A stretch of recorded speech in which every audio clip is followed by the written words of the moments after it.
औसान बीवी की पूजा का शुद्ध रूप औसान विधि की पूजा है। हमारे देश के पूर्वी प्रांतों में इसे अचानक देवी कहते हैं। इसमें विवाहादि शुभ कार्यों उपरांत 7 सुहागिन स्त्रियों को आमंत्रित करके उनके सुहाग की पूजा की जाती है। भगवान राम सीता के विवाह उपरांत जनकपुरी से लौटने पर राजा दशरथ ने सुहागिन स्त्रियों को सम्मानित किया था। पूजा के बाद गुड़ मिश्रित चने की दाल का प्रसाद बांटा जाता है। 7 सुहागिन स्त्रियों को भोजन कराने का भी नियम है। हरि कीर्तन करके रात्रि व्यतीत करनी चाहिए। तो भक्तों, कथा सुनिए। एक समय की बात है, एक भाई बहन थे।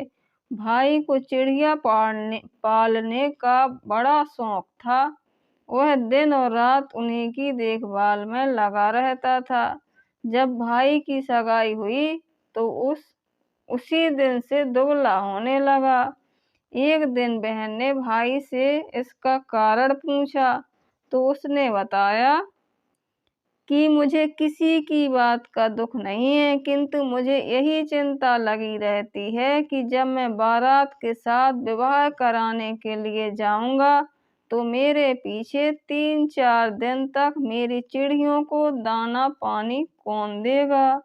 यदि इनकी देखभाल में थोड़ी सी भी लापरवाही या देरी हुई तो कठिन परिश्रम से पाली हुई मेरी चिड़ियां बेमौत मार जाएंगी। बहन ने भाई को धैर्य बंधाया और कहा कि तुम जरा भी चिंता ना करो, यह काम मैं अपने जिम्मे लेती हूँ। तुम्हारी चिड़ियों को दाना और पानी मैं स्वयं दूंगी। तुम्हारे विवाह से लौटने तक मैं उन्हें किसी प्रकार का कष्ट न होने दूंगी। कुछ दिनों में विवाह की तिथि अपने पर आई। भाई दूल्हा बनकर बारात के साथ चला गया। बहन भी घर के नेंगचार के काम में व्यस्त रहने के कारण चिड़ियों को समय पर दाना पानी न दे सकी। जब वह कुछ अवकाश पाकर चिड़िया खाने में गई तो उसने देखा कि अधिकांश चिड़ियां मरी पड़ी हैं। यह देखकर वह भारी संकट में पड़ गई। उसने मन ही मन सुहागिन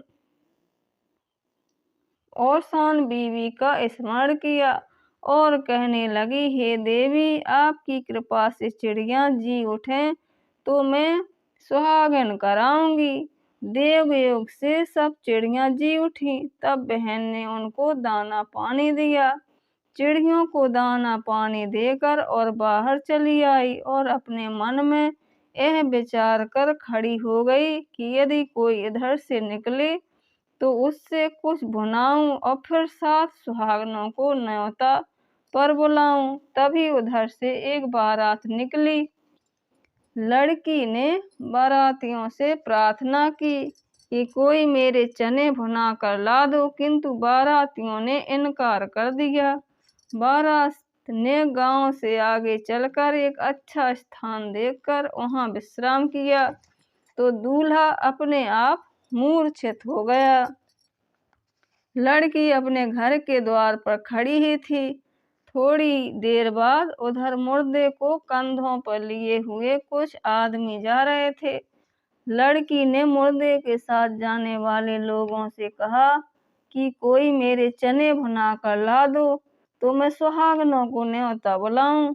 उनमें से एक ने कहा, क्या हर्ज है इसके चने भुनाने में, थोड़ी देर ही तो लगेगी, मुर्दा जलाने को तो अभी बहुत समय है। वह सोचकर कुछ लोग चने भुनाने के लिए चल दिए। तभी अर्थी पर से मुर्दा उठकर बैठ गया। यह देखकर लोगों को बहुत आश्चर्य हुआ और सबने लड़की के पास जाकर श्रद्धा से नमस्कार करके पूछा, बहन, तुमने यह क्या जादू कर दिया है कि जिससे मुर्दा जीवित हो गया है। लड़की ने उत्तर दिया, मुझे इसके बारे में क्या मालूम है, मेरी तो सुहागन माता जाने। मैंने उन्हीं से प्रार्थना की थी, मेरे भाई की मरी चिड़ियां जी उठी तो भुने चने का प्रसाद बांटूंगी। उनकी पूजा के प्रसाद के लिए चने भुनाने चली थी। तुम लोगों ने जाकर चने भुना कर ला दिए तो तुम्हारा मुर्दा जी उठा। यह सब और सुहागन माता की कृपा है। उन लोगों ने भी सुहागनों को न्योता पर बुलाया और सुहागनों की विधि पूर्वक पूजा की। जिन लोगों का दूल्हा बेहोश हो गया था वे भी लौटकर उसी जगह आए। तुमने लड़की से पूछा कि तुमने हमारे दूल्हे को क्या कर दिया है, तो वह अपने आप मूर्छित हो गया। लड़की ने कहा, मैं क्या जानूं, मेरी तो सुहागन मैया जाने। उनकी पूजा के लिए चने भुनाकर लाने वालों का मुर्दा जी उठा और तुमने इनकार किया तो तुम्हारा दूल्हा मूर्छित हो गया। इसमें मैं क्या करूं? उन लोगों ने लड़की से कहा कि हमें सुहागन मैया की पूजा की विधि बताओ। लड़की ने उन्हें पूजा की विधि बता दी। पूजा का संकल्प करते ही दूल्हा स्वस्थ हो गया। तब उन लोगों ने घर पहुंचकर 7 सुहागनें न्योती। उनके आंचल भरकर श्रद्धा पूर्वक सुहागन मैया की पूजा की।